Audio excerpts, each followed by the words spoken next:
Hello बच्चों, कैसे हैं आप सब लोग। आज हम हिंदी का पाठ 10 नेताजी सुभाष चंद्र बोस शुरू करने जा रहे हैं। तो आप सभी अपनी अपनी हिंदी किताब खोल लीजिए और मेरे साथ पढ़िए। चित्र पर आधारित गतिविधि।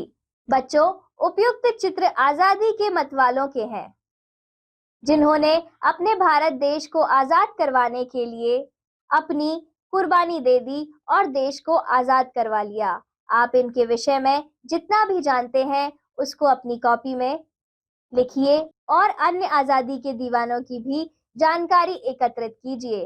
निसंदेह उनकी वीरता की कहानी को पढ़कर आप में भी देश के लिए मर मिटने की इच्छा बलवती हो उठेगी। पाठ प्रवेश। भारत की आजादी की लड़ाई में क्रांतिकारियों के योगदान को भुलाया नहीं जा सकता। ऐसे ही एक क्रांतिकारी थे नेताजी सुभाष चंद्र बोस। ये भारतीय स्वतंत्रता संग्राम के प्रमुख सेनानी थे। आइए पाठ के द्वारा हम इनके विषय में कुछ जानते हैं। आइए शुरू करते हैं। स्वतंत्रता की बलि वेदी पर अपने प्राण न्योछावर करने वाले वीर पुरुषों में सुभाष चंद्र बोस का नाम अग्रगण्य है। अंग्रेजों के विरुद्ध उनके संघर्ष की रीति गांधी जी के अहिंसावाद से पृथक थी। वे अंग्रेजों के विरुद्ध युद्ध करके देश को स्वतंत्र कराना चाहते थे। देशवासियों से उनका आह्वान था, तुम मुझे खून दो, मैं तुम्हें आजादी दूंगा। लाखों भारतवासी उनकी एक आवाज पर देश की खातिर कुर्बान होने को तैयार हो गए। नेताजी सुभाष चंद्र बोस का जन्म 23 जनवरी 1897 को उड़ीसा प्रांत के कटक नामक नगर में हुआ था। उनके पिता जानकीनाथ बोस एक प्रसिद्ध वकील थे। उनकी प्रारंभिक शिक्षा कटक में ही हुई। कोलकाता के प्रेसिडेंसी कॉलेज से उन्होंने मैट्रिक की परीक्षा प्रथम श्रेणी में उत्तीर्ण की। इसके बाद कलकत्ता के ही स्कॉटिश कॉलेज से बीए की परीक्षा प्रथम श्रेणी में उत्तीर्ण की।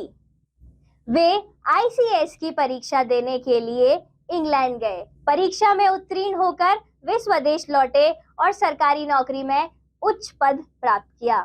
सन 1920 की बात है। गांधी जी के नेतृत्व में देश में असहयोग आंदोलन जारी था। इसमें देश के अनेक प्रबुद्ध लोग अपना अपना कार्य छोड़कर भाग ले रहे थे। लोगों में देश को स्वतंत्र कराने हेतु असीम उत्साह था। ऐसे अवसर पर सुभाष सरकारी नौकरी को ठोकर मार आंदोलन में कूद पड़े। वे जी जान से आंदोलन में जुट गए। इस हेतु उन्हें कई बार जेल भी जाना पड़ा। उन्होंने सन 1929 में नमक कानून तोड़ो आंदोलन का नेतृत्व भी किया। सन 1929 और 1937 में वे कलकत्ता कॉरपोरेशन के मेयर चुने गए। सन 1938 व 1939 में वे कांग्रेस से सभापति चुने गए। उनके विचार क्रांतिकारी थे। वे कांग्रेस के अहिंसापूर्ण आंदोलन में विश्वास नहीं रखते थे। विचारों की भिन्नता बढ़ती गई और उन्होंने कांग्रेस से त्यागपत्र दे दिया। वे अंग्रेजों के प्रति युद्ध छेड़कर देश को स्वतंत्र कराना चाहते थे। उन्होंने देश में हिंदू मुस्लिम एकता के लिए फॉरवर्ड ब्लॉक की स्थापना की। उनके तीव्र क्रांतिकारी विचारों व कार्यों से त्रस्त होकर अंग्रेज सरकार ने उन्हें जेल भेज दिया। वहां उन्होंने भूख हड़ताल कर दी। इससे देश में अशांति फैल गई। फलतः उन्हें घर पर ही नजरबंद रखा गया। इसी बीच सुभाष ने यह घोषित कर दिया कि उनका स्वास्थ्य खराब है और डॉक्टर ने कुछ दिनों के लिए उन्हें विश्राम करने को कहा है। अतः कोई भी उनसे मिलने का प्रयत्न ना करे। यदि किसी को कोई बहुत ही आवश्यक कार्य हो तो वह टेलीफोन से बात कर ले। कोलकाता से भाग निकलने के 8 दिन पूर्व ही उन्होंने अपने संबंधियों को भी कमरे में आने से रोक दिया। जो नौकर भोजन लेकर आता था उसे भी आज्ञा थी कि भोजन बाहर के कमरे की मेज पर रख जाए। उसे भीतर के कमरे में आने की स्वीकृति नहीं थी। सुभाष चंद्र बोस का पहले से ही तयशुदा कार्यक्रम था कि योजनाबद्ध तरीके से भारत छोड़कर अन्य देशों में जाएंगे और वहां अंग्रेजों के विरुद्ध युद्ध करने की योजना बनाएंगे। इसी बीच उन्होंने उन लोगों को सूचना भेज दी जिन्हें इनके जाने का सारा प्रबंध करना था। तारीख इत्यादि का सब निर्णय हो गया। इतने दिनों तक इन्होंने अपनी दाढ़ी भी नहीं कटवाई थी। इस प्रकार दाढ़ी बढ़ जाने पर वे जल्दी पहचाने नहीं जाते थे। एक दिन मौलवी के वेश में वे घर से बाहर निकले, कोई भी इन्हें पहचान नहीं सका।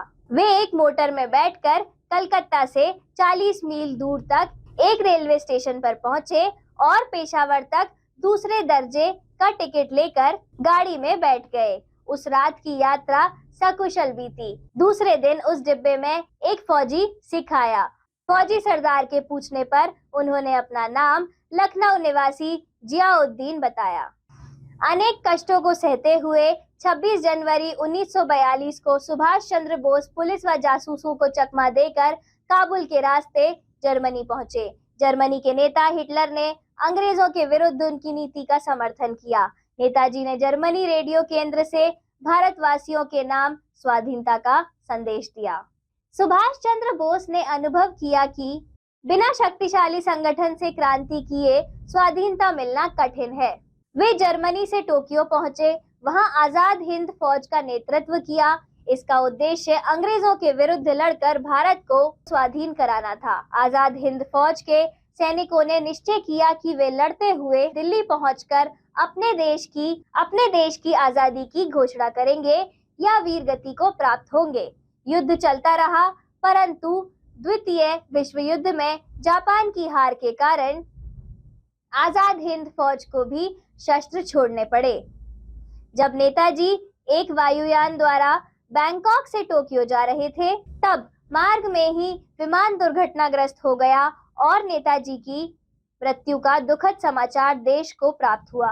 दुर्घटना में नेताजी का शव या कोई चिन्ह न मिल पाने के कारण उनकी मृत्यु पर आज तक संदेह बना हुआ है। नेताजी भारत माता के ऐसे सपूत थे जिन्होंने भारतवासियों में देशभक्ति की प्रबल भावना का संचार किया। उन्होंने देश प्रेमियों को संगठित कर भारत माता की स्वतंत्रता के लिए तुम मुझे खून दो मैं तुम्हें आजादी दूंगा का आह्वान कर दास्ता की नींद में सोए हुए रक्त को झकझोर दिया था। नेताजी के द्वारा किया गया आह्वान केवल आजादी प्राप्ति तक ही सीमित नहीं था, वरन भारतीय जनों को युगों युगों तक के लिए वीर बनाना था। ऐसे वीर पुरुष को भारत के इतिहास में सदा बड़ी श्रद्धा से स्मरण किया जाता रहेगा। जय हिंद का नारा सुभाष चंद्र बोस की स्मृति को सदैव ही प्रेरणा स्रोत के रूप में देशवासियों में अक्षुण्य बनाए रखेगा। विचार मंथन।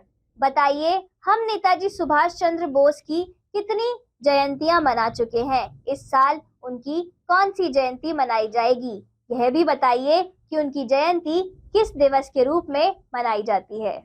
आइए शब्द वाटिका देख लेते हैं। न्योछावर, भेंट, इनविटेशन, गिफ्ट, प्रेजेंट, अग्रगण्य, मुख्य, श्रेष्ठ, बेस्ट, विरुद्ध, खिलाफ, अगेंस्ट, संघर्ष, लड़ाई, टकराव, कॉन्फ्लिक्ट, पृथक, अलग, भिन्न प्रकार की, सेपरेटली। सटीक जानकारी। कटक में सुभाष चंद्र बोस का जन्म स्थान को संग्रहालय में परिवर्तित कर दिया गया है। नेताजी के नाम पर धनबाद के अंदर एक रेलवे स्टेशन गोमोह जंक्शन नाम से है। आह्वान, बुलावा, पुकार, कॉल, इवोक। प्रसिद्ध, विख्यात, नामवर, फेमस। प्रबुद्ध, बुद्धिमान, इंटेलिजेंट, असीम, अत्यधिक, एक्सट्रीम।